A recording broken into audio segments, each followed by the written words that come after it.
So with January 2026 fast approaching, the tax stamp on silencers, suppressors, whatever you want to call these things, is going down to $0. As a result, a lot of people are looking at getting their first can. Hi guys, my name's Justin here with Practically Squared. I first started regularly uploading YouTube videos to this channel back around 2017 timeframe. It was around that time that I bought my first suppressor. And while it works, I still have it to this day. It's in the safe. It was a can that I came away a little bit frustrated with the purchasing decision. I did a ton of research, I watched YouTube videos, read forums, all that kind of jazz, and I bought a can that a lot of guys recommended, specifically, more YouTuber stuff. And it works, it does a good job, but I should have bought something else, to be blunt. So as a result, it kind of drove me down a rabbit hole of trying to learn as much about suppressors as I could. At one point, I would travel around, go to a bunch of different demo days, try to get my hands on every can that I could, and ultimately I ended up buying 9 total suppressors to this day. So I have 9 cans, so I've been around the block a time or two. I've got to shoot a lot of cans. Also, I've kind of went through my suppressor phase and kind of drifted out. Now I do PRS. I travel around the country and shoot Precision Rifle Series matches. I still have a passion for suppressors, but not as much as I did back then, mainly because I'm not really buying many cans at this point. I own 9. Every once in a while I'll buy a new can, but it's been a year or two since I bought my last suppressor. But with all that said, I wanted to do this video to kind of give you guys some tips as far as some recommendations, some overall things to look for from a person that's been there, done it, owns a bunch of cans, and I've bought cans I've been really happy with, and I've also bought cans that I came away kind of frustrated with. So with that said, let's get right into the video. So the first tip that I want to give you guys, and these are kind of blanket recommendations, but my overall recommendation for most people out there, again, it's application based, but for most people out there, I don't think you could go wrong buying a 30 caliber rifle suppressor for your first suppressor. The reason being is a 30 cal rifle suppressor is going to give you flexibility to run it on your 300 Magnums in most cases, your 308s, your 300 Blackouts, all the way down to stuff like your 223 and everything in between, 243, 6.5 Creedmoor, 6 Creedmoor, all those different options, right? A 30 cal can gives you a little bit of flexibility while still being a pretty dedicated can to a particular platform. Depending on the can, some of them are kind of tailored around 300 Blackout, some of them are really kind of optimized for your higher pressure rifle stuff, like your 6.5 or your 308 or your 300 Magnum, so on and so forth.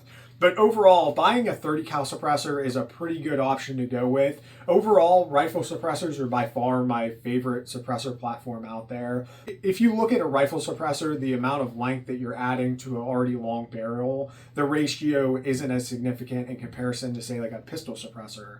On a handgun, your suppressor's doubling, tripling the length, and it just makes it significantly more unwieldy, whereas on a rifle, it's a little bit less abrupt or less invasive, I guess we could say. So buying a quality 30 cal rifle suppressor is a good option. I know there are the 36 and 46 cal options out there that are kind of hybrid suppressors. I feel like they're trying to do a little bit too much.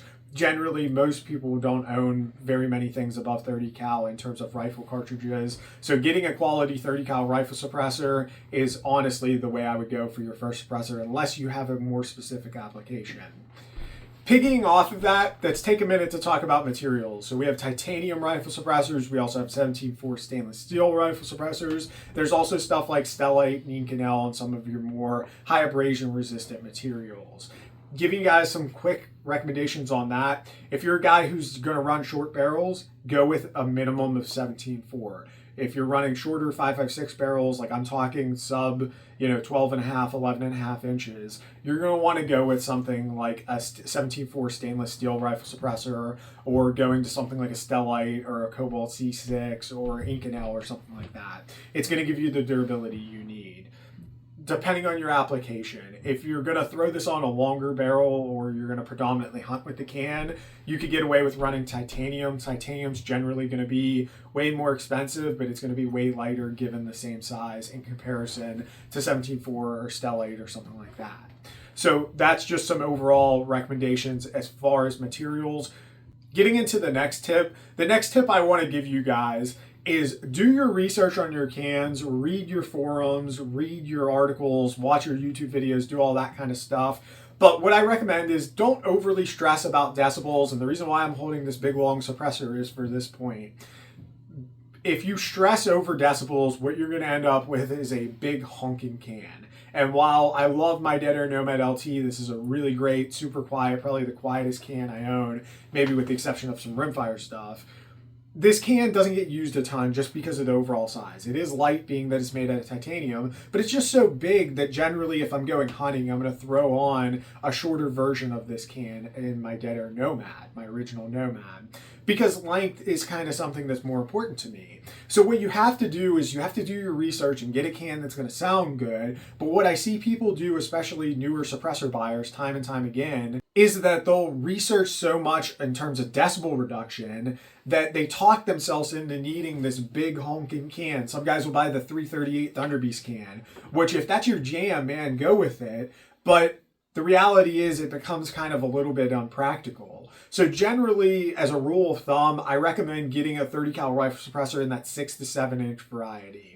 If you go with the 4 or 5 inch cans, they're going to be really good for certain applications, but you're not probably going to get the sound reduction you're looking for. If you go with like a 9 inch or an 8 inch suppressor, or even longer, you're going to get crazy good sound reduction, but it just makes your rifle or your gun kind of longer and impractical in most situations. So generally, as a rule of thumb, stick in that 5, 6, 7 inch range. Preferably 6 to 7 is where I would kind of say is that sweet spot in terms of a rifle suppressor. So the next thing I want to talk about in terms of a tip for suppressors is how we want to clean these things, right? So I believe rimfire suppressors and pistol suppressors should be user serviceable. I know there's been kind of a disagreement in terms of the pistol suppressor. There's a lot of companies that are making sealed pistol suppressors these days, and they work good. If that's your jam, go with it. I personally prefer a pistol suppressor and a rimfire suppressor that I could disassemble to clean. They're just inherently way dirtier than your centerfire counterparts, specifically your centerfire rifle counterparts. Generally, most people don't put enough rounds through a centerfire rifle can to warrant needing to clean it, and if you do need to clean it, there's methods like the dip and other methods that you could go with as far as that goes. In terms of a pistol suppressor, I want to be able to take that thing apart and clean it every couple thousand rounds, which is pretty easy to put on a pistol suppressor if you're out doing some practice or doing some plinking and stuff like that. So I prefer a can that could be cleaned. In terms of materials of a can, I prefer 17.4 stainless steel baffles. They're easier to clean, throw them in a wet tumbler, ultrasonic, don't really have to worry about much as far as that goes. But if you do go with something like the CGS Mod 9, I believe has aluminum baffles, the Dead Air Ghost has some aluminum baffles in it. You just have to be careful in terms of how you clean them, but I still prefer that over your sealed pistol suppressor. In terms of a rimfire suppressor, I definitely prefer stainless steel baffles in terms of that. That's like kind of a non-negotiable for me, because rimfire suppressors, you're probably going to want to clean them every 300, 400, 500 rounds, give or take. You can put 1,000 on them. Just the more frequently you clean them, the easier it is and the lower amount of effort it takes to get them back to bare steel. It's kind of one of those things where you want to stay on top of it. Otherwise, you're going to have a bad day in terms of you're going to have to cycle it and cycle it and cycle it to really get it cleaned, or go aggressive and more aggressive to get it cleaned. So just be aware of all that stuff in terms of cleaning. My preferred cleaning method is a wet tumbler. I put it in there with stainless steel pins. You have to be careful what materials you put in there, though. So the last and final tip here that I want to give you guys is do your research, pay attention to stuff, and buy a quality suppressor. Every once in a while, I'll see a guy or have a guy come to me and ask for a recommendation, and then he'll end up buying some off-the-wall can. And while you could do that, and I'm sure all suppressors kind of accomplish some sort of a goal, I look at these things as like a lifetime purchase. Maybe with the new $0 tax stamp, the secondary market for suppressors will be better. But as of, I'm filming this video pre-2026, the used suppressor market is non-existent. So if you buy one of these things, you're kind of stuck with it. So my general rule of thumb is to kind of buy once, cry once. Buy a can that's going to fit your needs. Like if your goal is a semi-auto, piston-driven gas system gun, go buy yourself a can for that. If your goal is to suppress your Tavor, which is way over gas, go get a Huxworks or something like that. Get something and buy the best that you could buy for your application. Don't chintz out and buy these off-the-wall suppressors. I'm sure with 2026 approaching, there's going to be a ton of suppressor companies that are going to pop up out of nowhere. And I recommend buying from reputable quality manufacturers that you know are going to have a warranty. God forbid you ever have a baffle strike or anything like that. You want to know that you're supported.